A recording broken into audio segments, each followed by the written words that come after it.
Hello friends, welcome to unfold English.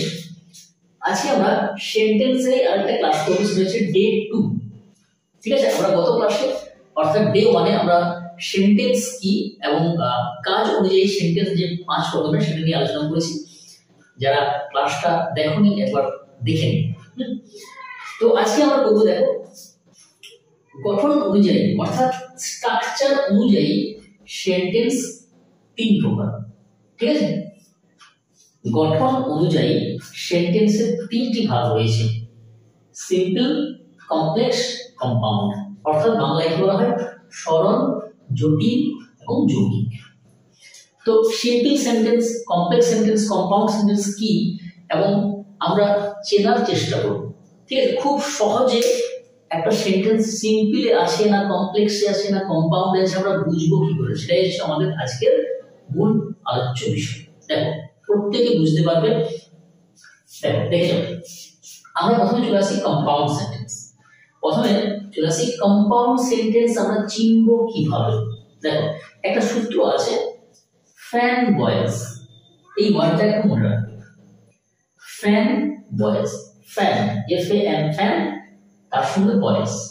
আচ্ছা, এই যে ফ্যান বয়েজটার মানে কি? দেখো, এই যে এফ, এফ মানে হচ্ছে ফর, এ মানে হচ্ছে অ্যান্ড, এম নট, বি হচ্ছে বাট, ও হচ্ছে অর, ওয়াই হচ্ছে ইয়েট এবং এস হচ্ছে সো। অর্থাৎ ফ্যান বয়েজ। যদি কোনো সেন্টেন্সে ফ্যান বয়েজের এই যে কোনো একটা ওয়ার্ড থাকে তখন সেটা কম্পাউন্ড সেন্টেন্স হবে। কি বললাম? ফ্যান বয়েজের এই যে ওয়ার্ডগুলো অর্থাৎ for, and, not, but, or, yet, so, যে কোনো যদি একটা থাকে তখন সেটা কম্পাউন্ড সেন্টেন্স হবে। যেমন দেখো, Ram is a teacher but Rahim is a farmer. তো তোমাকে বলা হলো যে এটা কোন সেন্টেন্স, এটা সিম্পল না কমপ্লেক্স না কম্পাউন্ড। দেখো, আমি খুব সহজে বার করতে পারলাম যে বাট আছে, অর্থাৎ এই ফ্যান বয়েজের বি অর্থাৎ বাট। তাহলে এটা কোন সেন্টেন্স? এটা হচ্ছে আমার কম্পাউন্ড সেন্টেন্স। ঠিক আছে, আচ্ছা, এবার চলে আসি কমপ্লেক্স। আমরা কমপ্লেক্স সেন্টেন্স চিনব কিভাবে? দেখো, কমপ্লেক্স সেন্টেন্স যার নিয়ম হচ্ছে যে সেন্টেন্সে ডব্লিউএইচ ওয়ার্ড থাকবে। অর্থাৎ দেখো, লিখে দিয়েছি আমি who, which, what, how, when, where, এগুলো থাকবে। তাছাড়া দ্যাট, বিকজ, দো, ইফ, যদি এইগুলো সেন্টেন্সে থাকে তখন সেটা হবে কমপ্লেক্স সেন্টেন্স। যেমন ধরো, he is a boy who is hard working. সে একটা ছেলে যে হচ্ছে হার্ড ওয়ার্কিং, মানে কি বলতো? পরিশ্রম।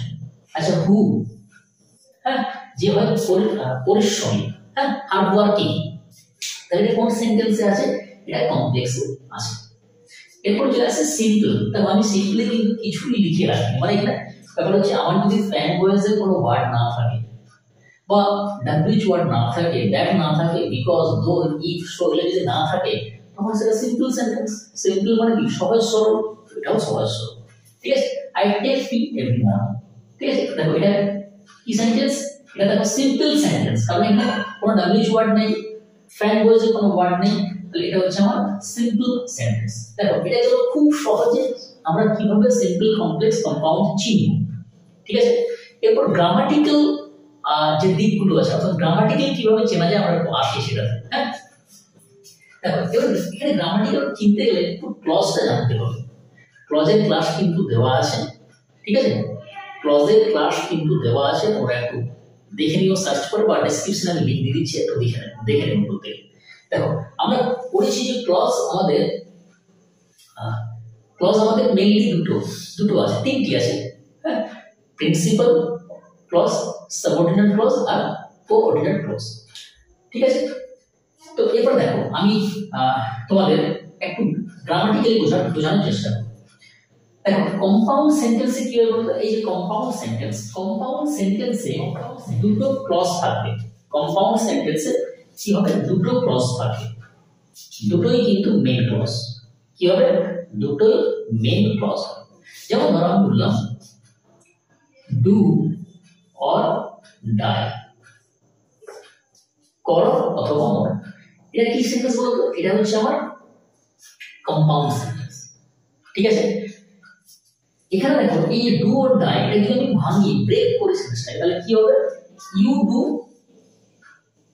অর ইউ ডাই তার মানে তুমি করো অথবা তুমি করো দেখো সাবজেক্ট ভার্ব এবং দুটোই কিন্তু প্রিন্সিপাল ক্লজ অর্থাৎ প্রিন্সিপাল ক্লজ মানে কি যে ক্লজটা স্বাধীনভাবে অর্থ প্রকাশ করে তাকে বলা হয় কি প্রিন্সিপাল ক্লজ ঠিক আছে বোঝা গেল বুঝা গেছে তো তাহলে কম্পাউন্ড সেন্টেন্সে কি থাকে দুটো প্রিন্সিপাল ক্লজ থাকে এরপর চলে আসি কমপ্লেক্স সেন্টেন্স কমপ্লেক্স সেন্টেন্সে কি হয় বলতো কমপ্লেক্স সেন্টেন্সে দুটো ক্লজ থাকে একটা প্রিন্সিপাল একটা সাবঅর্ডিনেট একটা মেন মানে প্রধান আর একটা অপ্রধান কিরকম তোরা বললাম আমি যে দিস ইজ এ পেন